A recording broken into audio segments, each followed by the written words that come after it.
छोटे से ब्रेक के बाद एक बार फिर आपका स्वागत है न्यूज 24/7 तक। मैं हूं आपके साथ निशा नामदेव। आइए रुक करते इस वक्त की बड़ी खबर की ओर।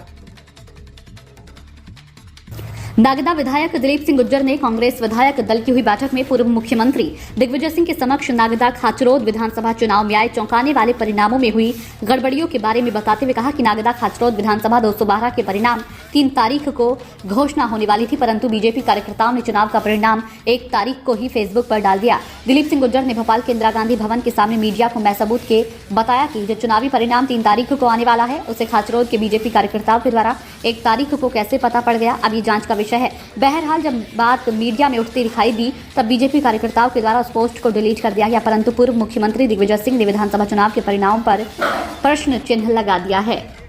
78,654 एक यहाँ पे इनका आंकड़ा गड़बड़ था मतदान, तो कांग्रेस को जो वोट मिले वो 77,000 मान्य वोट मिले, बीजेपी को मिले 93,187, अन्य प्रत्याशी को 8,085 वोट मिले।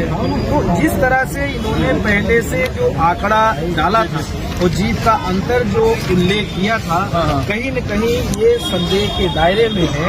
और इस तरह की शिकायत पूरे प्रदेश में हर जगह ये शिकायतें मिली है। काउंटिंग के टाइम में बीजेपी का जो काउंटिंग एजेंट थे वो मशीन खुलने से पहले बोल देते थे कि इस पोलिंग में हमें इतने मत मिलेंगे और लगभग वही मत मिलते थे। उनके पास कौन सा ऐसा पैमाना था? भारतीय जनता पार्टी की सरकार, भारतीय जनता पार्टी के नेता और सरकार में बैठे हुए सरकारी अधिकारी कर्मचारी, सरकारी एजेंसियां वोटिंग के बाद कांग्रेस की सरकार बनने का सबने विश्लेषण किया था। भाजपा के नेता बड़े बड़े खुद अपने आप को हारे मान रहे थे, जो 50,000, 60,000, 30,000 से जीते। ये अतिशयोक्ति का काउंटिंग के समय भाजपा जो मशीन लेती थी ईवीएम वो 99% रिचार्ज कैसे हो सकती है?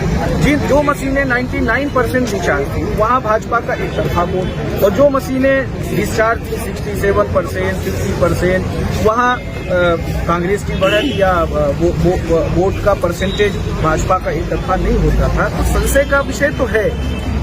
अंदर क्या हुआ जो समीक्षा बैठक थी उसके बारे में देखिए, समीक्षा बैठक में सारे जो हमारे जीते हुए प्रत्याशी थे, जो हार गए हैं, सबने अपनी अपनी बात रखी और किस तरह से सरकारी तंत्र का भारतीय जनता पार्टी की सरकार ने दुरुपयोग किया है। निर्वाचन आयोग पूरी तरह से अपनी जिम्मेदारियों से बेपरवाह था।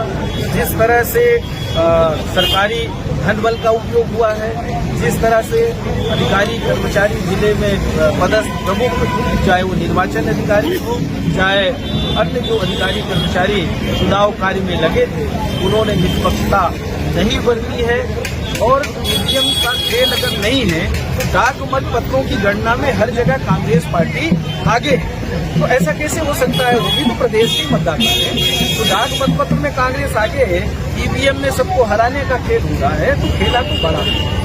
सिंह और कमलनाथ ने क्या कहा? ईवीएम के बारे में तो हर कोई लेके चिंतित है, और जिस तरह के सब जगह से सुझाव आए हैं, तो दिल्ली गए हैं कमलनाथ जी और वहाँ से इस नीति से चर्चा करेंगे। उसके बारे में कहना है कि भाई जब दूसरे विकसित देशों में, अमेरिका जैसे देश में बैलेट पेपर से चुनाव होता है, तो फिर हमारे भारत देश में ईवीएम के माध्यम से क्यों चुनाव हो, जब बार बार उसमें शंका जाहिर की जा रही है। और भाजपा के लोग बोलते हैं तेलंगाना में कैसे कांग्रेस की सरकार बन गई, क्योंकि भाजपा वहाँ कमजोर है। उनको पता है कि लोकसभा में अच्छे परिणाम उनके पक्ष में नहीं आएंगे। हमारे चारों राज्यों में कांग्रेस की सरकार बनना लगभग तय था, चाहे छत्तीसगढ़ हो, आपका मध्य प्रदेश हो, राजस्थान हो या आपका तेलंगाना हो। पर जानबूझ के सुनियोजित तरीके से एक राज्य में उन्होंने इस तरह का प्रदर्शित किया कि कांग्रेस के लोग, देश की जनता गुमराह हो जाए। और लोकसभा की ये तैयारी जिस तरह की इनने शुरू की है, ईवीएम के माध्यम से लोकसभा का चुनाव या कोई भी चुनाव देश में ईवीएम के माध्यम से नहीं होना चाहिए। इस पे अंकुश लगना चाहिए। हमारे क्षेत्र में ही जो प्रत्याशी जीते 3 दिन पहले नेम प्लेट बनवा लेते विधायक के, या वो एक जानी है क्या, या उनको पता भी कि कहाँ कितने मत मिले हैं। घर का रंग रोदन करा लेते हैं, गाड़ी में हूटर लग जाता है। पहले हारे हुए उनके लोग मान रहे थे, फिर 3 दिन पहले जब एग्जिट पोल आता है और भाजपा के लोग एकदम से हर जगह प्रचारित करना शुरू कर देते हैं। हमारे यहाँ भी इसी तरह से भाजपा के लोगों ने डाला था कि इतने वोटों से जीत रही है भाजपा, इस एरिया में इतना वोट मिलेगा, इस एरिया में इतना वोट मिलेगा, और लगभग उसी तरह का अंतर भी था।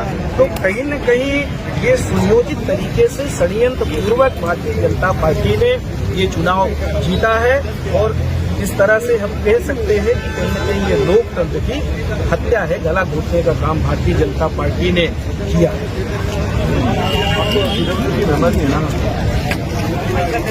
तारीख का